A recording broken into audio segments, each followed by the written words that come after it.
Hello everyone, welcome to my channel. तो भाई अब हम बात करते हैं कम्युनिटी के अंदर हमारे नेक्स्ट चैप्टर की। तो जो हमारा नेक्स्ट चैप्टर है वो है 16 और 16 चैप्टर का नाम है मेंटल हेल्थ। तो भाई हमारा जो मानसिक स्वास्थ्य है उसके बारे में सभी पहलू जो हमारे इसके अंदर दिए गए हैं सभी के बारे में हम बात करेंगे इसमें। तो चल तो देखते हैं कि भी मानसिक स्वास्थ्य क्या होता है हमारा, और फिजिकल और जो मेंटल हेल्थ और जो फिजिकल हेल्थ होती है वो किस तरीके से एक दूसरे से जुड़े हुए होते हैं और किस तरीके से फिर वो इन्वायरमेंट से जुड़े हुए होते हैं। ठीक है, तो चलते हैं आगे। तो भाई अब हम बात करेंगे डेफिनेशन की। तो डेफिनेशन यानी कि परिभाषित किस तरीके से इसको किया गया है मेंटल हेल्थ को। तो सबसे पहले हम इसमें देखेंगे परिभाषा। ठीक है, तो परिभाषा में इन्होंने बताया है कि one of the problem of the 21st century in the increase incidence of mental illness. तो इन्होंने बताया कि भी जो 21वीं सदी जो हमारी रही है ना, 21वीं सदी की सबसे जो मुख्य यानी कि प्रमुख अगर हम समस्या देखें तो वो मानसिक बीमारियों की बढ़ती हुई संख्या है। यानी कि 21वीं सदी में अगर हम देखें तो लोग जो है फिजिकली बीमार कम और मेंटल हालत जो है मेंटली बीमार ज्यादा है। ठीक है, 21वीं सदी के अंदर। तो in the modern concept mental health is a not mere absence of the mental illness. Some psychologists have defined mental health as the ability of the individual to make personal and social adjustment. तो भाई जो modern concept हमारा जो है यानी कि आधुनिक concept जो है उसमें बताया गया है कि भी जो हमारी जो मेंटल हेल्थ है, जो मानसिक स्वास्थ्य जो है वो not not mayor absence of the mental illness. तो भी इन्होंने बताया है कि मानसिक स्वास्थ्य का अर्थ ये नहीं है, ये नहीं बताया कि मानसिक स्वास्थ्य का अर्थ ये नहीं है कि केवल हमारा जो मेंटल इलनेस है यानी कि मानसिक स्वास्थ्य यानी कि हमारी जो मानसिक जो बीमारियां हैं उनका होना नहीं है। कुछ जो हमारे साइकोलॉजिस्ट है ना, साइकोलॉजिस्ट ने मानसिक स्वास्थ्य को एक इंडिविजुअल यानी कि हमारे जो एक व्यक्तिगत और सामाजिक समायोजन करने की जो मतलब कि आपसी जो मेल जोल होता है ना एक इंसान का समाज के साथ जो मेल जोल होता है उसमें वो जो मेल जोल करने की जो क्षमता होती है तो उसके रूप में प्रदर्शित किया। अभी सोशल एडजस्टमेंट होना जरूरी होता है कि वो समाज के साथ किस तरीके से एडजस्ट करता है, किस तरीके से अपना मेल जोल से रहता है। तो वो जो एबिलिटी होती है ना उसके रूप में इसको जो है डिफाइन किया गया है मेंटल हेल्थ को, कि जो इंसान समाज में बहुत ही अच्छे तरीके से और मिलजुल कर रहता है तो वो हमारा क्या माना जाता है, वो पर्सन मेंटल हेल्थ जो है एडजस्टमेंट अगर जो करके चलता है तो उसकी मेंटल हेल्थ सही मानी जाती है अकॉर्डिंग टू जो साइकोलॉजिस्ट है उनके। तो their adjustment related to one's daily life in relation to other. तो वही जो हमारी एडजस्टमेंट जो हमारी रहती है यानी कि जो हमारी जो एडजस्टमेंट होता है यानी कि दैनिक जीवन में मतलब कि एक इंसान है तो उसका अपना जो दिन भर में या दैनिक जीवन में जो दूसरों के साथ जो वो संबंध स्थापित करता है, दूसरों के साथ जो उसका मेल जोल है यानी कि घर है या फिर जहाँ पर वो काम करता है तो वहां पर किस तरीके के उसके रिलेशन है। तो ये एडजस्टमेंट अभी घर में किस तरीके से एडजस्ट कर रहा है और बाहर जहाँ काम कर रहा है वहां पर उसके किस तरीके के रिलेशन है, वो किस तरीके से अपने एडजस्टमेंट कर रहा है डेली लाइफ में। ठीक है, एट होम एंड वर्क, काम और घर पे दोनों जगह पर। Health is it modern concept है, और वही हेल्थ जो है जो हेल्थ का जो मॉडर्न कंसेप्ट है as defined by WHO implies complete physical mental and social well-being and not merely an absence of disease। ठीक है, तो वही इनका कहने का मतलब ये है कि WHO के द्वारा जो WHO संगठन है उसके द्वारा जो हमारी जो डेफिनेशन बताई गई है मॉडर्न तरीके की वजह से, मतलब कि मॉडर्न जो हमारा कंसेप्ट है उसकी वजह से जो बताई गई, तो उसमें स्वास्थ्य का क्या अर्थ बताया इन्होंने, हेल्थ यानी कि mental health is social wellbeing are not merely an absence. तो इन्होंने बताया है कि भी स्वास्थ्य का अर्थ पूर्ण जो हमारे फिजिकली और हमारे जो मेंटल और जो हमारी सोशल जो वेलबींग है यानी कि जो कल्याण है, कल्याण है न कि मतलब कि केवल जो हमारी बीमारी का ना होना। इसमें मतलब कहने का वही बात है जैसे कि कम्युनिटी की डेफिनेशन होती है ना कि भाई हमारा एक यही मकसद नहीं है, WHO कहता है कि भाई एक यही मकसद नहीं है कि हमारा जो फिजिकली यानी कि शारीरिक मानसिक और सामाजिक तौर पर ही चीजों को सही करना नहीं है, बल्कि जो मतलब कि सारी चीजों पर ध्यान दे रहा है। कि ये नहीं है कि मेंटल, एक तो ये होता है दिमागी रूप से इंसान बहुत ज्यादा बीमार है उसको हम ये कहेंगे कि मेंटल इलनेस है और मेंटल हेल्थ खराब है इसकी, बट फिजिकली और मेंटली और सोशली हर तरीके से उसका सही होना जरूरी होता है इस कंसेप्ट के अंदर। ठीक है, तो मानसिक बीमारी ही मेंटल हेल्थ में नहीं आती है, सभी तरीके की फिजिकल मेंटल और सोशल हेल्थ जो होती है वो हमारी सारी की सारी मेंटल हेल्थ के अंदर आ जाती है। तो mental health contribute to physical health in vice versa. तो इनका कहने का मतलब ये है कि मानसिक स्वास्थ्य और शारीरिक स्वास्थ्य में मतलब कि मानसिक स्वास्थ्य शारीरिक स्वास्थ्य में योगदान देता है, कंट्रीब्यूट करता है किसमें, mental health contribute to physical health. तो मानसिक स्वास्थ्य जो है वो योगदान देता है फिजिकल हेल्थ में। ठीक है, और and vice versa, vice versa का क्या होता है, और विपरीत भी सत्य है। विपरीत सत्य का मतलब वाइस वर्सा का मतलब हो जाता है जो सेंटेंस बोल रहे हैं ना उस सेंटेंस को अगर हम उलट दें कि मेंटल हेल्थ जो है वो योगदान देता है फिजिकल हेल्थ में और फिजिकल हेल्थ जो होती है वो योगदान देती है मेंटल हेल्थ में। तो कहने का मतलब ये है। ठीक है, तो वही नेक्स्ट देखते हैं इसमें आगे हम। तो भाई अब हम बात करेंगे प्रॉब्लम इन इंडिया, कि भारत के अंदर ये समस्या जो है उसके बारे में। ठीक है। तो इन्होंने बताया है according to figure provide by mental health workers या mental illness affect at least 1-2% of the population. तो इन्होंने बताया है कि जो हमारा मानसिक स्वास्थ्य है यानी कि मानसिक स्वास्थ्य है यानी मेंटल हेल्थ जो हमारी है, मेंटल हेल्थ जो वर्कर है यानी कि मानसिक स्वास्थ्य जो कार्यकर्ता है उनके द्वारा जो हमारे जो उपलब्ध कराए गए ना affect at least 1% of the population. तो जो फिगर करवाए गए हैं according to provide the mental health worker, तो मेंटल हेल्थ वर्कर जो है उनके द्वारा हमारे जो भी आंकड़ों के अनुसार अगर हम देखें तो कम से कम 1 से 2% जो हमारी पॉपुलेशन है, जो हमारी जनसंख्या आबादी है, तो वो मानसिक बीमारी से प्रभावित है। तो वो अफेक्ट है 1 से 2% जो हमारी आबादी है वो जो है मानसिक हालत उनकी ठीक नहीं है। ठीक है, तो वो प्रभावित है। और आंकड़े हमने किसके द्वारा लिए हैं? जो हमारे मेंटल हेल्थ वर्कर हैं जो इस पर काम कर रहे हैं उन पे। ठीक है, it is estimated there are at least 12 million mentally ill person. तो भाई इसमें जो है एस्टिमेटेड लगाया गया है जो हमारा यानी कि जो हमारा एक अनुमान लगाया गया है, तो कम से कम 12 मिलियन लोग जो है वो मानसिक रूप से बीमार हैं। ठीक है, तो इंडिया के अंदर अगर अनुमान लगाया जाए तो मतलब कम से कम भी 12 मिलियन यानी कि जो वो 12 मिलियन लोग हैं वो मेंटल हेल्थ जो है मेंटल इल पर्सन है यानी कि उनका मानसिक स्वास्थ्य जो है वो ठीक नहीं है। इन सम कंट्रीज और जो कुछ जो देश हैं उनके अंदर the total cost of treating mental illness is equal of half of the national, ठीक है, expenditure for all health care. तो भाई कुछ देशों में मानसिक बीमारी के इलाज की कुल जो हम देखें उसका जो खर्चा वगैरह देखें तो सभी स्वास्थ्य देखभाल होने वाले जो हमारे राष्ट्रीय खर्चे जो हैं उनके आधे के बराबर है। ठीक है, कुछ देशों में जो मानसिक बीमारी के जो इलाज की जो जितना भी खर्चा होता है ना सभी स्वास्थ्य देखभाल पर सभी देखभाल पर होने वाला जो राष्ट्रीय खर्चा है उसके आधे के बराबर है। तो देख सकते हैं कि कुछ देशों में इन सम कंट्रीज। ठीक है, तो कहने का मतलब ये है कि जो मेंटल हेल्थ है वो एक आधुनिक युग यानी कि मॉडर्न कंसेप्ट के हिसाब से बहुत ज्यादा प्रभावित करने वाली चीजें हो चुकी हैं क्योंकि लोग जो है स्ट्रेस में बहुत ज्यादा रहने लगे क्योंकि और उसका ये रीजन रहता है कि वो अकेला रहते हैं तो अकेलेपन में फिर वो मेंटल स्ट्रेस जो है वो ज्यादा उनको रहता है। ठीक है, तो कुछ देशों की बात बताइए कि मानसिक बीमारी का जो इलाज की कुल जो खर्चा आता है वो सभी स्वस्थ मतलब कि सभी स्वास्थ्य देखभाल जितनी भी बीमारी होती है उन पर होने वाले जितना भी हमारा नेशनल, ठीक है, होने वाला जितना भी नेशनल जो हमारा खर्चा होता है तो उसके आधे के बराबर ही हमारा रहता है। तो देख सकते हैं कि अकेले में ही कितना खर्चा होता है। नेक्स्ट हमारा आ जाता है चेंजिंग कंसेप्ट। ठीक है, अगर कंसेप्ट को बदलना है, अगर कंसेप्ट के अंदर बदलाव आता है, ठीक है, तो वो किस तरीके की चीजें हमारी रहेंगी। तो इन्होंने बताया है कि before long the mentally ill were through to be possessed by the devil. तो भाई इनका कहने का मतलब ये है कि जो हमारा फॉर लॉन्ग यानी कि लंबे समय तक अगर मेंटली इल यानी कि मानसिक रूप से बीमार लोगों को शैतानों के वश में माना जाता है, डेविल्स। ठीक है, तो कहने का मतलब ये है कि जब इंसान ज्यादा मतलब कि मानसिक रूप से अगर लंबे समय से अगर मानसिक रूप से बीमार है तो उनको ये बोला जाता है कि भाई by devil of the possess यानी कि उनमें किसी प्रकार के भूत प्रेत का साया है या मतलब कि ऐसे जैसे बोला जाता है ना कि भाई किसी और चीज के कंट्रोल में है, तो इस तरीके से मान लिया जाता है। तो initially they were cast out, then they were kept in the institutions of the mad house outside of the community।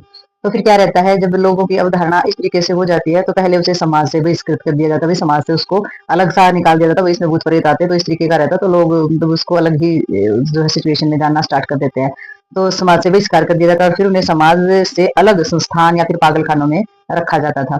ठीक है, तो पहले मतलब क्या रहता था कि भाई उनको क्या किया जाता था कि समाज से बहिष्कार, जो पागल होता है उसको उससे ना बोलना कोई पसंद करता था, सब उससे दूर भागते थे तो समाज उसका बहिष्कार कर देता था, कोई उसका देखभाल नहीं करता था, कोई प्यार प्रेम नहीं करता था, कोई उसे खाने की नहीं करता था, बस घर वाले अगर होते तो मतलब वो भी थोड़ा बहुत ही करते हैं। और उसके बाद फिर उनको जो भी संस्थान बनाए गए पागल खाने बनाए गए हैं उनके अंदर रखा जाता था। तो उसके बाद हुआ at later period they were placed in the mental asylum were give them a place of shelter. तो वही बाद में उन्हें जो मानसिक अस्पताल जो थे उनमें रखा गया और जहाँ उन्हें आश्रय मिला। तो वही फिर ये मेंटल असाइलम जो है वो बनाए गए अलग से कि जो मेंटल पर्सन है वो मेंटल असाइलम जो है वो बनाए गए और उनके अंदर उनको आश्रय दिया गया, उनको खाने को पीने को सारी की सारी चीजें जो है वो उनको उपलब्ध कराई गई। ठीक है, during the 20th century concept in the treatment of mentally ill being to change. तो ये जब हमारी 20वीं शताब्दी जो आई 20वीं सेंचुरी के अंदर जो हमारा मानसिक रूप से जो बीमार लोग थे उनका जो ट्रीटमेंट जो था तो मतलब कि उनका जो उपचार वगैरह जो था उसमें बदलाव आना शुरू हुआ। तो उसमें बदलाव जो है वो किया गया कि जो इनका ट्रीटमेंट किया जा रहा है उसमें थोड़ा चेंज किया जाए। The discovery of insulin therapy, electric shock therapy and the physio active drugs and brought about rapid change in the treatment of the mentally ill. तो भी क्या चेंजेस लाया गया, इंसुलिन थेरेपी का इस्तेमाल किया गया, इलेक्ट्रिक शॉक यानी कि जो करंट दिया जाता था वो उस थेरेपी का इस्तेमाल किया गया, और जो हमारी साइको एक्टिव ड्रग्स जो होते हैं यानी कि मनोस्थिति जो होती है उसको एक्टिव करने वाली जो दवाएं होती हैं, तो उनकी खोज ने मानसिक रूप से जो हमारे बीमार लोग हैं उनका जो ट्रीटमेंट किया गया है, तो उसमें जो है बहुत अच्छे से और तेजी से जो है वो बदलाव जो है उसमें लाया गया। तो ड्रग्स का जो इस्तेमाल किया गया उसकी वजह से बहुत अच्छे से इसमें बदलाव आया। The idea that the mental patient can be admitted and the treated in A journal hospital developed. तो भाई इसमें जो आइडिया जो हमारा ये जो विचार है ये विकसित हुआ, ठीक है, जो आइडिया जो है ये mental patient can be admitted, तो भाई ये विचार जो है जब ये विकसित हुआ, ठीक है, मतलब कि एक मानसिक रूप से जब ये विचार विकसित हुआ इस बात के बारे में सोचा गया, ये आइडिया आया कि जो मानसिक जो रोगी है, मानसिक रूप से जो बीमार लोग है ना, तो उनको सामान्य अस्पताल में भर्ती करके उनका इलाज किया जा सकता है, कि जो मेंटल इलनेस पर्सन है तो उनको अस्पताल में भर्ती करो और उनका इलाज भी किया जा सकता है। ये सारे के सारे जो ड्रग्स हैं वो इस्तेमाल किए जाने लगे, क्योंकि जब शौक उनको दिया जाता है तो इसका मतलब ये होता है कि भाई वो जब ओवर हो जाती है उसकी मेंटल कंडीशन, तो उसको शांत करने के लिए जो शौक है वो दिया जाता है, ठीक है। तो जो सामान्य अस्पताल थे उनमें एडमिट करके और मानसिक रूप से उनका इलाज जो है वो होने लगा, ठीक है।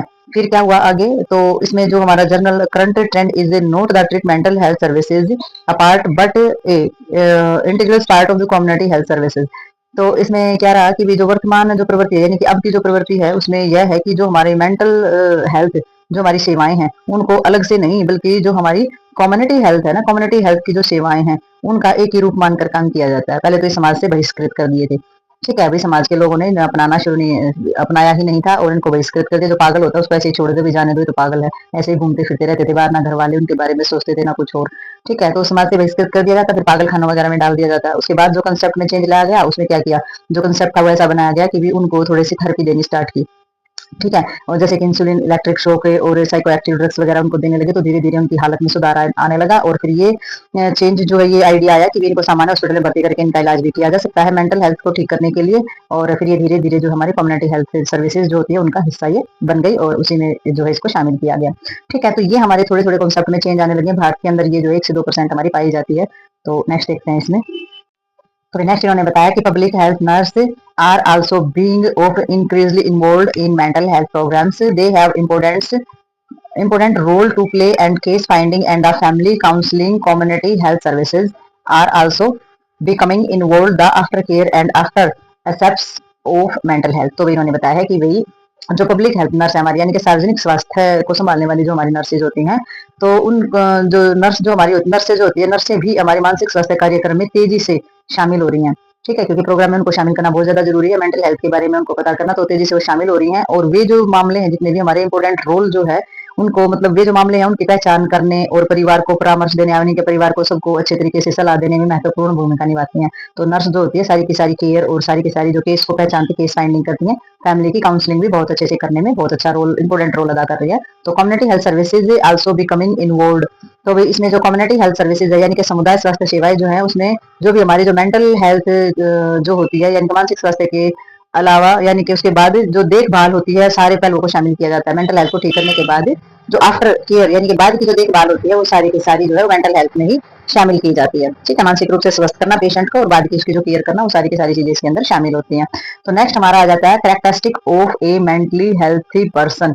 तो भी कौन कौन सी विशेषताएं होती है जो इंसान अच्छे तरीके से पूर्ण रूप से जो मानसिक रूप से स्वस्थ होता है, तो उसके अंदर कौन कौन सी विशेषताएं होती हैं ये हम जानेंगे। तो सबसे पहले हम देखेंगे mentally health person 3 main characteristic. तो भी 3 कौन सी विशेषताएं होती हैं जो कि हमें पता चलता है कि ये इंसान मानसिक रूप से पूर्ण रूप से स्वस्थ है। तो सबसे पहले इन्होंने बताया है he feel comfortable about himself, that his he feel responsibly secure and the advocates adequates, he neither underestimate nor ever estimated his own ability, he accept his shortcoming if has self respect। तो आपने अपने अंदर भी देखना है कि आपके अंदर ये सब चीजें हैं या नहीं है, तो आपको पता चल जाएगा कि भाई आप मानसिक रूप से स्वस्थ है या नहीं है।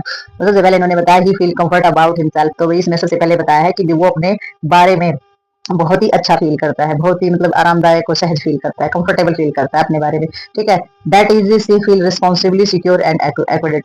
तो वही एडुकेट, तो इसमें जो है वो जो है अच्छी तरीके से अपने आप को जो है सुरक्षित महसूस करता है, सिक्योर महसूस करता है, उसे किसी प्रकार का डर नहीं है, ठीक है। तो और अपने आप में जो है सक्षम महसूस करता है कि मैं सुरक्षित हूँ, मैं पूर्ण रूप से सक्षम हूँ और मैं सहज हूँ, मुझे कोई प्रॉब्लम नहीं है, ना कोई डर है मेरे अंदर और ना ही कोई हड़बड़ी है, ठीक है। He neither underestimated nor overestimate his own ability. तो वो जो होता है वह न तो अपनी किसी भी एबिलिटी को कम आंकता है और न ही अधिक आंकता है। नाइदर अंडर एस्टिमेट यानी कि वो या तो ना तो ये सोचता कि भाई मैं कुछ भी नहीं हूँ, मुझसे कुछ नहीं हुआ, ना ये सोचता कि मैं ही सब कुछ हूँ और मैं ही सब कुछ कर सकता हूँ। तो इन दोनों में से कोई भी क्वालिटी नहीं होती। वो अपने आप को भी सहज से ही समझता है और वो सोचता है कि मेरे से भी अच्छे और मेरे से भी ज्यादा अच्छी अच्छी चीजें करने वाले लोग हो सकते हैं। तो मतलब उसकी मानसिक स्थिति स्टेबल होती है। ठीक है, तो वो अपने आप को भी कम नहीं सोचता, भाई मैं जो चाहूँ वो मैं कर सकता हूँ, मेरे अंदर इतनी क्षमता है। और दूसरे होते हैं तो उनके अंदर भी क्षमता होती है, वो भी कर सकते हैं। तो मतलब उसकी जो मानसिक स्थिति होती है वो बिल्कुल ही सहज होती है। तो वो अपनी एबिलिटी को कम भी नहीं जांचता और ज्यादा भी नहीं जांचता। Accept in shortcomings is it he is self respect. और वो अपनी जो कमियां होती हैं उनको क्या करता है, शॉर्ट कमिंग, वो एक्सेप्ट कर लेता है अपनी कमियों को कि भी हाँ ये कमियां मेरे अंदर है, ये गलतियां मुझसे हुई हैं। और उसमें आत्मसम्मान होता है, यानी कि सेल्फ रिस्पेक्ट करता है। वो अपनी जो है रिस्पेक्ट करता है खुद की और सेल्फ रिस्पेक्ट उसके अंदर होती है। ठीक है, नेक्स्ट हमारी आ जाती है नंबर 2 और ये कहते हैं कि the mental health person can get alone with other people. तो मानसिक रूप से स्वस्थ व्यक्ति अन्य लोगों के साथ घुल मिल सकता है। ये ध्यान देना है कि घुल मिल सकता है यानी कि किसी भी तरीके के इंसानों के साथ वैसे ही वो घुल मिल सकता है। वो मेंटल हेल्थ पर्सन होता है क्योंकि उसे पता होता है भी सामने वाले का आचार व्यवहार कैसा है, तो उनके अंदर घुल मिल जाता है जब भी उसे थोड़े बहुत समय के लिए उसे जरूरत होती है। ठीक है, he has a friendship that the satisfying and the lasting. तो भाई इसमें जो होती है उसके जो ऐसे जो है मित्र या दोस्त जो है वो ऐसे होते हैं जो संतोषजनक और स्थायी होते हैं, सबको वो अपना दोस्त नहीं बनाते हैं। उसका जो भी फ्रेंड सर्कल होगा वो जो है बिल्कुल सेटिस्फाई होंगे और जो है लंबे समय तक चलने वाले होंगे। यानी कि ऐसे नहीं, ऐसे मित्र वो नहीं बनाएगा कि भाई आज मित्र बना लिया और कल तक वो भाग गया। तो ये नहीं है कि हर रोज नई फ्रेंडशिप नहीं बनाता, वो किसी किसी के साथ उसकी दोस्ती होती है और फिर वो लंबी चलती है। ठीक है, तो जो फ्रेंडशिप होती है वो सेटिस्फाई भी होता है, वो उसको समझता है और उसे मतलब कि उसके साथ अच्छे विचार उसके मिलते हैं और लंबी दोस्ती जो है वो उसकी चलती है। He is not isolate. ठीक है, वो एकांकी नहीं होता है। ठीक है, वो आइसोलेट नहीं होता है but is able to feel a part of a group. ठीक है, बल्कि समूह का हिस्सा होने का एहसास कर पाता है, यानी कि वो एक ग्रुप का हिस्सा होता है, ये भी वो फील कर पाता है अच्छे से। He live in a world of reality.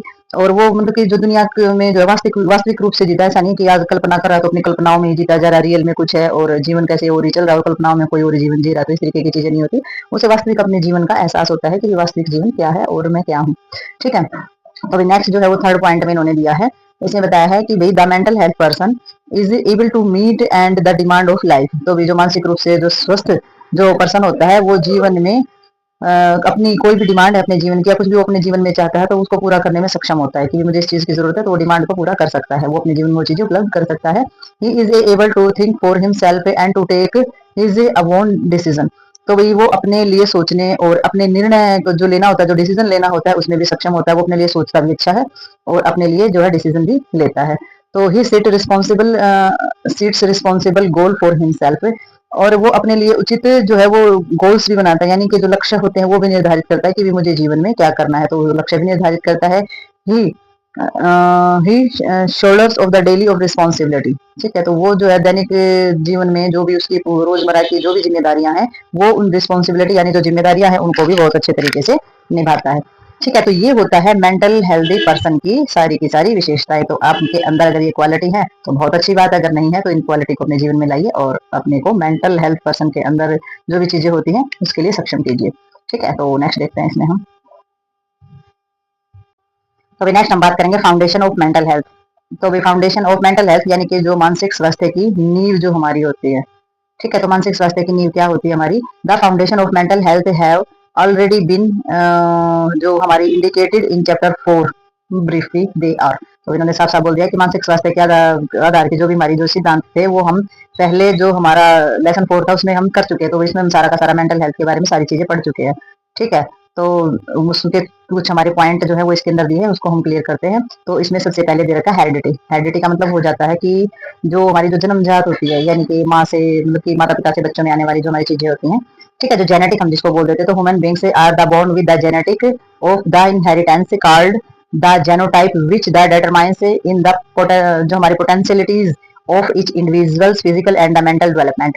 तो भाई ह्यूमन बींग्स जो हमारे रहते हैं तो इसमें जो है मनुष्य जो है जन्म से ही अपनी जो जेनेटिक विरासत के साथ जो पैदा होते हैं, यानी कि उस चीज को अपने जेनेटिकली लेके आते हैं, तो विरासत के साथ पैदा होते हैं जिसमें जिसको हम क्या बोलते हैं, जीनोटाइप बोलते हैं।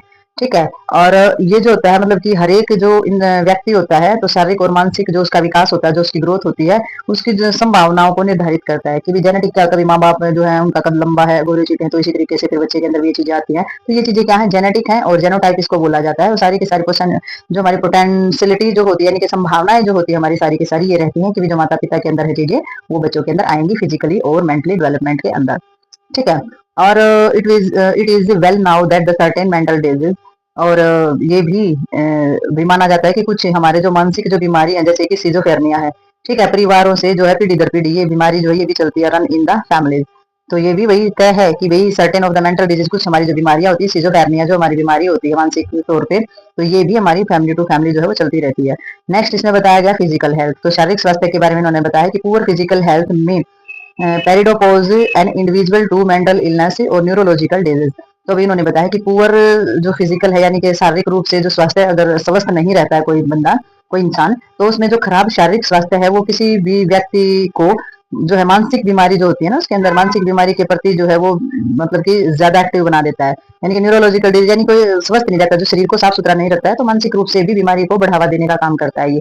ठीक है। जैसे कि न्यूरोलॉजिकल डिजीज जो हमारी नर्वस सिस्टम से संबंधित जो बीमारियां होती हैं वो हमारी इसी तरीके की होती हैं कि फिजिकल हेल्थ पुअर है, अच्छे तरीके से साफ सुथरे तरीके से हाइजीनिक चीजें नहीं होती हैं, तो उससे मेंटल इलनेस बढ़ती है, जो कि नर्वस सिस्टम वाली जो हमारी बीमारियां होती हैं वो हमारी इससे हो जाती हैं। ठीक है। तो वही नेक्स्ट देखते हैं इसमें हम।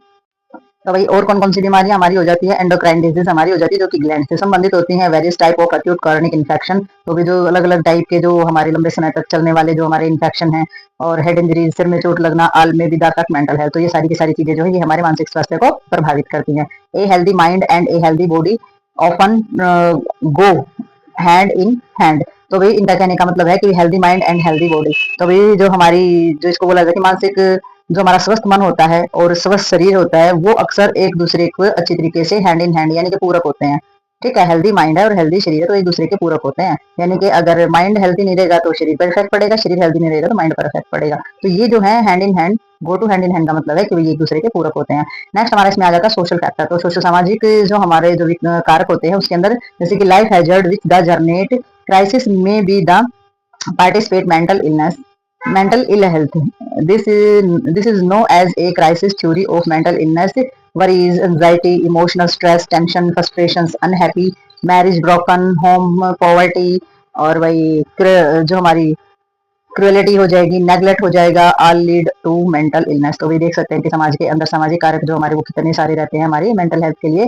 तो लाइफ हैजर्ड्स यानी कि जीवन में हमारी होने वाली जितनी भी समस्याएं और आपदाएं हैं मानसिक अस्वस्थता को बढ़ा सकती है। तो मानसिक स्वास्थ्य को खराब करने वाली नहीं है हमारी सारी की सारी जो क्राइसिस हैं जितने भी। तो मानसिक बीमारी का जो हमारा जो मतलब कि एक हैजर्ड से या फिर क्राइसिस थ्योरी बोल लो उसको भी, जो संकट सिद्धांत जो है वो कहा जाता है। तो इसमें हमारी कौन कौन सी जो क्राइसिस थ्योरी है इसके अंदर हमारी कौन कौन सी आएंगी, crisis theory of mental illness हम जिसको बोलते हैं, क्राइसिस थ्योरी के अंदर आ जाएंगी भी चिंताएं करना, बेचैनी होना, ठीक है, इमोशनल यानी कि भावनात्मक रूप से स्ट्रेस महसूस करना, तनाव महसूस करना, हताश ज्यादा हो जाना, ठीक है, और ना खुश रहना किसी भी चीज से, किसी भी तरीके से, किसी भी चीज की वजह से। और भाई जो शादीशुदा जो जीवन है वो खराब होना है, संबंध का टूटना, तो ऐसे जो परिवार होते हैं हमारे यहाँ गरीबी होती है, ठीक है, या क्रूरता या अभद्र व्यवहार जो हमारे होते हैं, उपेक्षा होती है, नेग्लेक्ट हमारा हो जाता है, तो ये सभी जो है ये मानसिक बीमारी का कारण बनते हैं। इसके अंदर ये सोशल फैक्टर है, सामाजिक रूप से अगर इस तरीके की चीजें अगर हैं तो वो भी मानसिक बीमारी का कारण बनते हैं। ठीक है। नेक्स्ट हमारा इसमें आ जाता है मेंटल हेल्थ नीड। तो भी मेंटल हेल्थ नीड जो हमारी रहती है कि भी मानसिक हेल्थ जो हमारी जरूरतें होती हैं मानसिक स्वास्थ्य को बनाए रखने के लिए, वो कौन कौन सी हमारी रहती है। The need of man which the contribute to mental health are the same from breath till death. तो वही जो हमारी जो जरूरतें होती है किसी भी इंसान के जन्म से लेकर जो है जब मौत आती है ना तब तक मानसिक स्वास्थ्य में जो है कंट्रीब्यूट देने वाली जो इंसान की जो आवश्यकताएं होती हैं एक समान रहती है। ठीक है। तो ये जो आवश्यकताएं हैं ये खत्म ही नहीं होती, जन्म से स्टार्ट होती है और मृत्यु तक ही हमारी चलती रहती है। तो उसमें कौन सी आ जाती है, दे नीड फॉर अफेक्शन। तो भी अफेक्शन यानी कि प्यार की जरूरत होती है किसी भी इंसान को। ठीक है। नीड फॉर द बिलोंगिंग्स, अपनेपन की आवश्यकता होती है इंसान को। ठीक है। The need for the independence, और इंसान को जरूरत होती है स्वतंत्रता की, गुलामों की तरह और दुखी जीवन पसंद नहीं होता है इंसान को, तो सभी को जरूरत होती है इस चीज की। नीड फॉर द अचीवमेंट, तो भाई उसको उपलब्धि भी चाहिए, जो करना चाहता है जीवन में वो कर पाए। ठीक है। The need of the recognise of the approval, तो वही इसमें इन्होंने बताया कि मान्यता भी और स्वीकृति की भी आवश्यकता होती है कि कोई भी चीज उसकी चीज को जो कर रहा है उसको स्वीकार भी करे और मान्यता भी दे। ठीक है। The need for the sense of personal worth and तो वही जरूरत होती है आत्मसम्मान की जो भावना होती है उसकी आवश्यकता होती है। ठीक है, need for sense of personal worth की वजह से उसको पर्सनल वर्थ जो उसके अंदर होनी चाहिए, नहीं तो वो सक्सेस नहीं हो पाएगा किसी भी चीज में, मेंटल स्ट्रेस उसका बढ़ जाएगा। नेक्स्ट ये कहते हैं कि भाई the need of the self actualisation. ठीक है, आत्म साक्षात्कार की जरूरत होती है। ठीक है, उसको बोध होना चाहिए खुद का, तो आत्म साक्षात्कार होना बहुत ही ज्यादा जरूरी होती है। This need only differ in the degree and the quality quality जो हमारी इंपॉर्टेंस होती है various as.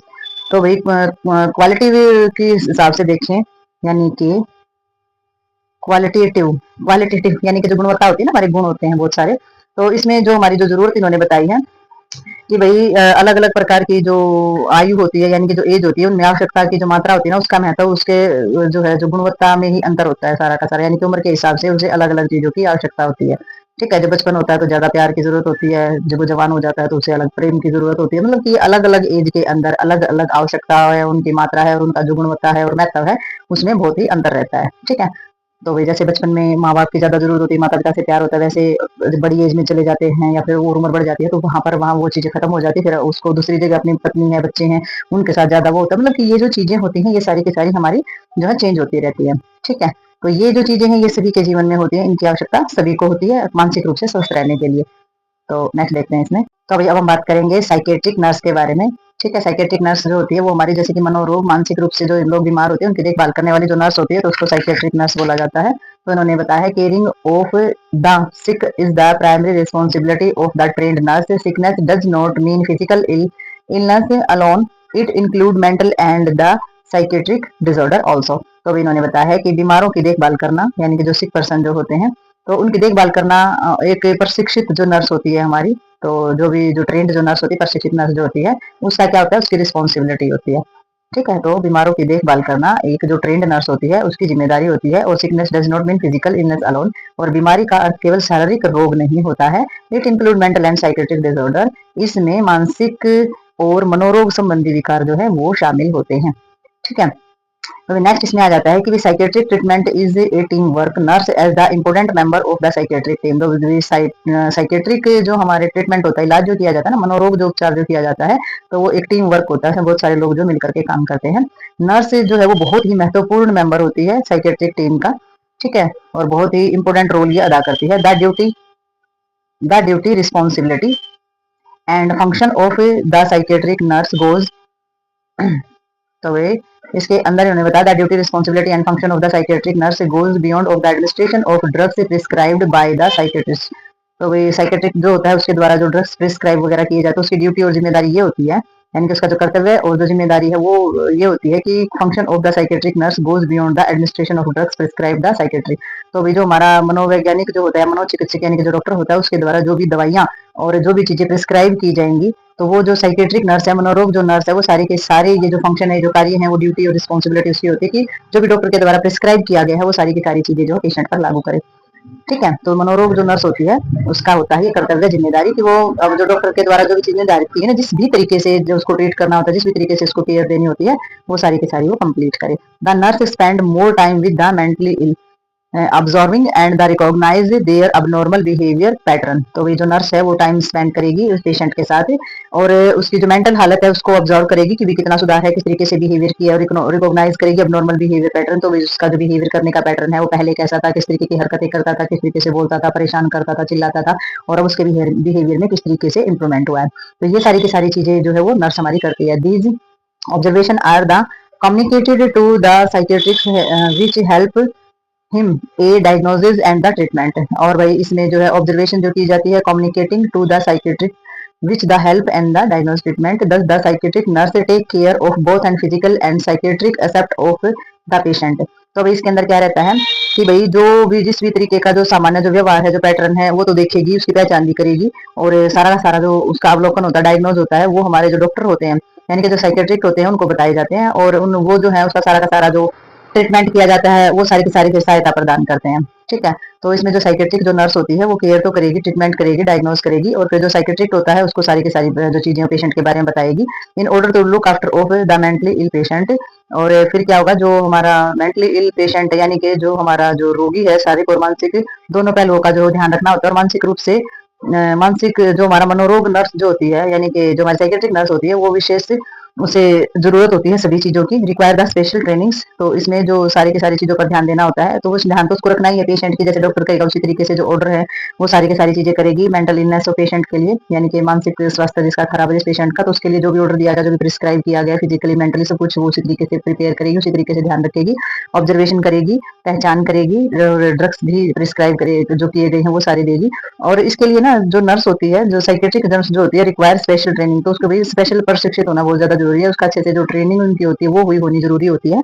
About the development to personality and dynamic and behavior and the psychiatric symptoms and the causative factor of the psychiatric illness and the treatment of the intervention, crisis intervention for the example and the aggressive act of patient।